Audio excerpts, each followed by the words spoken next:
This was my reaction to the ending of that episode, the Falcon and Winter Soldier episode 4, because wow, that ending was insane. Like, I saw it coming like a little bit, and then once it happened, it was just mind-blowing. It was just absolutely insane. But we're going to save that for later and talk about that towards the end of the video. But I just want to say, like, what a great episode this was. This really was an amazing episode. And really, like, every episode is better than the last, and that's hard to do because every episode is so great. But one of the things I loved about this episode is that it balanced so well the action and the character development, because we had like 3 or 4 major action sequences in this episode, which all of them were awesome. They were all well choreographed and everything, but then they also mixed in some great character developments for Bucky and Sam, even Carly, and also Mr. John Walker, who we're not very big fans of anymore. I mean, Wyatt Russell is really killing it in playing that role, but man, I hate that character. I mean, he's a bad guy, especially after this episode. But anyways, guys, spoiler warning before we get into this stuff, because we're breaking this down in depth. But without further ado, let's jump into this. So we start off the episode basically right where we left off at the end of last episode, where we ended with the cliffhanger of AO, member of the Dora Milaje, showing up with Bucky. So then we start off this episode with a flashback to these two in Wakanda, and it was just so awesome to see Wakanda and hear the music again. And it says 6 years later, or 6 years ago. So this seems to be right after Bucky has now been cleaned of his Hydra brainwashing, and AO is just testing it out to see if it worked, and she's saying the words and nothing is happening. And this is another one of those great acting moments in this episode where Sebastian Stan just absolutely killed it. Like, you could feel the emotion of Bucky when he heard AO say, "You're free." Like, that's got to be such a big deal to him, and it's so powerful, and I absolutely love that scene because it was short, but it was very, very powerful. So I really, really enjoyed that. But then once we flash back to present day, AO is like, all right, let's kind of come to terms here, come up with a deal, and she decides, all right, I'll give you 8 hours with Zemo, but after that, we're coming after him. So then Sam, Bucky, and Zemo, they decide to investigate Danya, who is, of course, Carly's adopted mother. And I love how Bucky and Sam, they were actually doing, like, professional investigating, like, asking around and stuff. And then Zemo showed up with, of course, his pile of candies. And then, he just basically bribed some kids with candy to get answers. And, they always tell you, don't take candy from strangers, like, don't hop in the van that says free candy. But, if it's Zemo, if he's walking up to you, he grabs a little table and just hands you the candy, it's all right. He starts asking questions. That's totally safe. Oh, yeah, it's just some random stranger asking you questions and giving you candy. I mean, you said it's Turkish delight, so it's got to be good. So I just thought that was funny. Like, oh, yeah, they automatically trust the bad guy, but not Sam or Bucky. So yeah, I actually loved that. It was cool seeing that he had a relationship with the kids, and it was like, yeah, my associate. So yeah, that was really cool.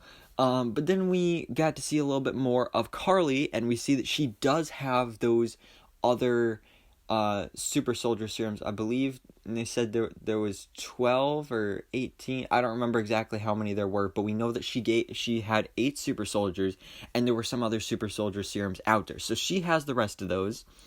And the Flag Smashers kind of think of Carly as kind of like Captain America, but better, because that shield she represents more than that shield ever will. And that's definitely a powerful thing for them to say, especially after they see that she just blew up a bunch of people. I mean, I thought it was looking like that they were kind of a little disturbed by that, but then they're like, oh no, we love you more than Captain America. So yeah, that's interesting there. But then John Walker, he enters the episode with, of course, Lamar Hoskins at his side to confront the team, and they have now, Zemo gave them the information, and they are going to Mama Danya's funeral. But something I love about this is how Sam said, all right, I'm going to go in alone and I just want to talk to her. And obviously John Walker wasn't happy about that, but for the first 10 minutes or 10 minutes-ish, everybody else waited outside and Sam went in solo. And after the funeral ceremony thing, Sam did talk with Carly, and this is one of those moments where you can really tell how much Sam deserves to be Captain America, because this is what differentiates somebody like Steve Rogers or Sam Wilson from somebody like John Walker, because John, he just wanted to rush in there and beat some people up. Sam, he was like, all right, let's take a chance to understand her, see where she's coming from, and see if we can talk to her. So then when he goes in there, things are going great. She's starting to see the commonalities between the two of them, and she's starting to agree and see his side of the situation, until John Walker, he gets impatient. He couldn't just wait another couple minutes. He stomps in there, and he basically ruins the whole thing.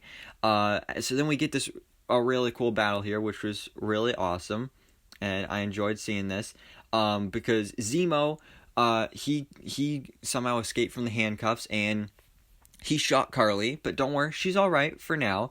And then he destroyed all of the super soldier serums. And at first I thought maybe he's going to take one for himself, but then, I mean, it makes sense because he's completely against superheroes and super soldier serum. So it makes sense that he destroyed all of them. But then Captain America walks in, knocks out Zemo, and lucky for him, I mean, not lucky for anyone else, there is one super soldier serum still there. He grabs it, puts it in his pocket, and is like, I'm going to save that for later. And as we see later, he has taken the serum. But again, we'll talk about that later.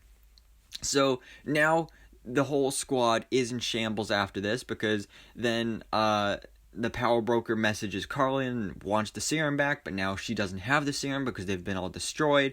And then Cap confronts Zemo, Sam, and Bucky in their apartment here in Latvia. And then the Dora Milaje show up, and we get another big fight, which was awesome to see. And unfortunately, but also fortunately, Zemo escaped. So it's cool to be seeing that, you really can't trust him. He's still a part of his villainous ways, and now he's out there on the loose.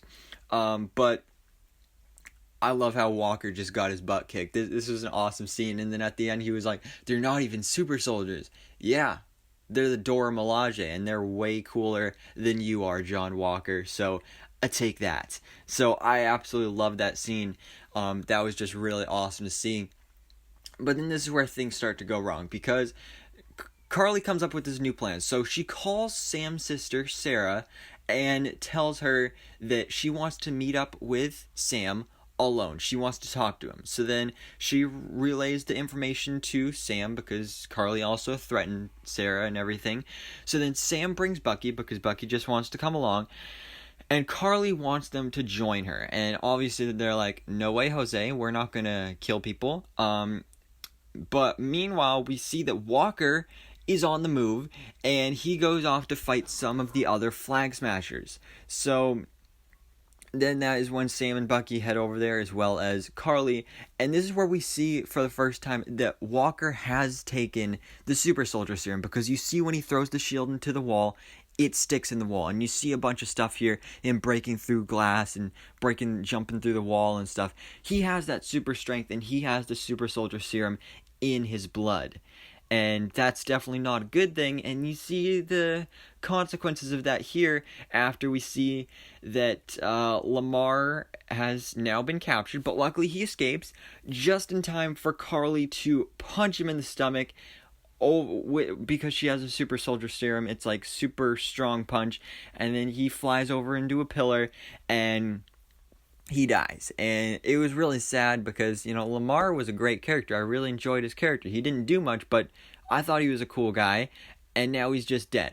It should have been John, not Lamar. Lamar deserves better, but unfortunately it was him. And this, like I said, I was kind of predicting this, because I was like, all right, there's got to be this moment that really sends John Walker over the edge, and this is it. Walker just loses it, and then we see that he goes off and he murders one of the Flag Smashers with Steve's shield. And one of the saddest parts about it is that guy that he murdered, literally earlier in the episode, he said, I was a big fan of Captain America growing up. Yeah, now you got murdered by Captain America. And I was thinking it was weird how Carly was spending so much time with that flag smasher in this episode, because the other episodes she was hanging out with like the long-haired guy most of the time. So I was like, why are they putting such a focus on this guy? Well, because it was really his last time to shine in the spotlight. So yeah, now he's a little covered in blood and, dead. But then one of the craziest parts about this is that you saw that there were so many people around watching as John Walker murdered this guy, and you saw people recording on their phones, and that's why this episode is called The World Watches. It's also a reference to Black Panther when T'Challa almost killed Claw, but then Okoye said, "My king, the world watches," and the world watched here, and now that's going to be all over the internet saying that Captain America literally just murdered this guy. So he's probably going to be stripped of his Captain America duties, and that will most likely lead to him becoming the U.S. agent, which I think is awesome because we've seen leaked Marvel Legends of John Walker wearing a black and red suit, just like he does in the comics as U.S. agent, so it looks like that's what's going to be happening here. And with 2 episodes left, things are really going to get kicking here, and I am so excited for this. I love this series, and it's just so good, and I can't wait to see what happens in these last 2 episodes. There's still so many mysteries, like what is going on with Sharon, because she's pretty shady. Zemo, where did he go? What's his big plan? And who is the power broker? So I'm really excited to find out all of these answers and more. So guys, of course, let me know down in the comments below your thoughts on this episode of The Falcon and the Winter Soldier. Of course, all your theories for the future as well.